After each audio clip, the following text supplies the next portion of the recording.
Don't you put any stock in this destiny, hogwash. Basilio has come to change fate. And one thing that I have to say first of all about Basilio and FLAVIA is that I've pointed out before that some characters have different stats depending on the difficulty mode. For Basilio and FLAVIA, this is really noticeable. The difference in stats between the different difficulties is actually huge, and it really does affect in quite a big way how good they are for this point in the game. That'll be the case for every character that joins from now on. There will be a huge change in stats between difficulty levels, so bear that in mind. The base stats that I have here are for hard mode, and on this mode, Basilio has some really good starting stats. In fact, he can often be better than a level 10 Vake at this point in the game. That's on hard mode. On normal, his stats are a lot lower, and Vake probably will be better than him by this point. But on hard, yeah, he might be slightly better, and on Lunatic, Basilio's starting stats are really good. Then again, the enemies are ridiculously powerful, so it's not like that says much, but his starting stats on Lunatic are even higher. I mean, he's got 37 strength on that mode. But Basilio's base stats are pretty much one of the best things about him. He's really good right from the start, as you'd expect from a character who's this powerful in the story.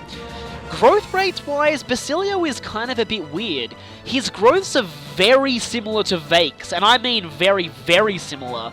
The only slight differences is that Vake has a bit more strength and skill, and Basilio has a bit more HP and resistance, so other than that, they're functionally identical in terms of growth rates, and they're even the same. Well, you can promote Vake to Berserker, but Basilio starts out in Vake's preferred promoted class, so they are both quite similar in terms of their battle role.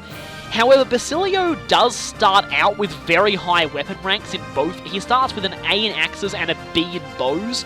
That B in bows from the beginning is really useful because Vake will have to build up his bow rank right from the beginning, and using powerful bows with him takes a while, while Basilio, he already has the power to basically one-shot most flyers with the silver bow right off the bat, and that's very useful. He also comes with some really good weapons immediately, and that hammer that he comes with is especially useful against the generals in Chapter 23, so he's pretty good right from the beginning. And how will we be at the end? Well, Basilio's caps are, in my opinion, actually better than Vake's. He's still got +3 strength, +1 skill, +1 speed, just like Vake, but he also comes with +1 defense, and not as big of a penalty to resistance, only -1 and not -2. And the rest of his negative caps are the same as Vake. -2 magic means nothing, seeing as Basilio is not going to even touch any magic using classes. And -1 luck, again, Vake has that too. So it seems like Basilio will actually end up with slightly better stats than Vake if you get them both maxed out, which is interesting.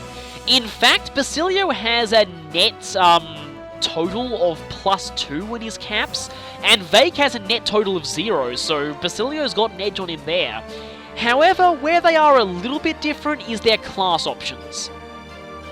Something I should point out quickly about these class options is that I couldn't find Basilio or FLAVIA's class images on the Fire Emblem wiki, so I had to actually take all these screenshots myself, so yeah, I hope you enjoy this. But anyway, Basilio, like Vake, has access to both the Fighter and the Barbarian class lines, but unlike Vake, he has access to the Armor Knight line instead of Thief, and that does make him quite different. But overall, he still has pretty much the same benefits from these first two lines as most characters get. He starts out in Warrior, so he already has both the skills from Fighter, HP +5 and Zeal. Those aren't exactly great. I mean, HP +5 is not bad, but Zeal is a bit meh. He also automatically has Rally Strength, but he hasn't learned Counter yet from Warrior, so you'll want to keep him as a Warrior until at least level 15. As far as his other classes go, Hero will help him tank a bit, especially with his decent defense for a Warrior, that Soul skill healing him. Axebreaker could be alright, but I mean, I'm not sure if Basilio really has all that much trouble with axes. Barbarian does have that Despoil skill, but with a -1 luck cap, Basilio is not really the best at using that. Gamble is, again, kind of a meh skill, but I guess you could combo it with Wrath if you want to go for critical hits, but Wrath on its own is usually enough. That's from Berserker. Also, Basilio has a unique model as a Berserker. He's the only playable Berserker who doesn't suddenly lose a ton of muscle mass in that class, which is kind of interesting. The main reason you want to go Berserker, though, is Axe Fair, because all but one of Basilio's class options have access to axes, and without automatic A rank in axes, Basilio is going to be using axes almost all the time, so Axe Fair is definitely a really good skill for him you want to pick up very, very soon. As for his Armor Knight branch, well, the Armor Knight class itself its skills aren't all that fantastic, but its other skills from its promoted classes are pretty good. As a general, Basilio will be able to beef up his defense quite a lot, and he'll also get Rally Defense, which you can combine with Rally Strength from Warrior to give a bonus to your physical attackers, and Pervise, which is also quite useful, considering as the Warrior class doesn't have all the best defense in the world, so Pervise might be quite useful. In fact, it's a bit of a twofold thing with Counter. For one, activating at the same time as Counter means that you do less damage to the enemy with Counter, but since you take less damage, it means that you'll be able to do more counter hits overall. So it does actually work quite well. As a Great Knight, Basilio will get access to Luna, his only damage-increasing activation skill. And, well, I mean, he already hits like a truck, but let's make him hit like a bigger truck. That skill's actually pretty useful. And Defender, Dual Guard Plus is, it's an alright skill, and with Basilio's +1 defense, it's okay. And with how much defense he'll be gaining from General and Great Knight, he might be able to get a lot of Dual Guards out there, so these skills can be quite helpful to him. So overall, Basilio is in some ways similar to Vake, but he has access to the Armor Knight line, which makes him a bit different. So if you want to differentiate them, try and go for those skills like Pervise, Rally Defense, and Luna, making him hit extremely hard and be able to tank as well. So really, Basilio's got quite a lot covered. He starts off strong, he's got decent growth rates, he's got some good class options. Shame he had to join so late in the game, but that was all part of his deception. As for voice acting trivia, I've been waiting for this for a very long time. Basilio is voiced by Patrick Seitz. I believe he also did the voice directing of the English version of Awakening as well. But Patrick Seitz is pretty well known for playing characters like Basilio. He often voices loud, deep-voiced, strong fighter-type characters. A very small list of his many video game roles include Ragnar the Blood Edge in Blaze Blue, and this is kind of hilarious because in the Japanese version of Awakening, Chrom is voiced by Ragnar's Japanese voice actor, so both actors of Ragnar the Blood Edge are in this game. He's also Nekomaru Nidai in Danganronpa 2, currently Scorpion in the Mortal Kombat series, one of the most iconic characters from that series, so that's a pretty big job to land.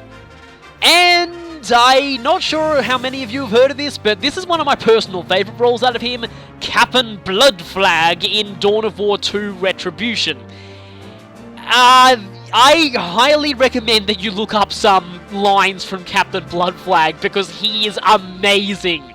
Basically, he's an orc pirate. Yeah, and he is every bit...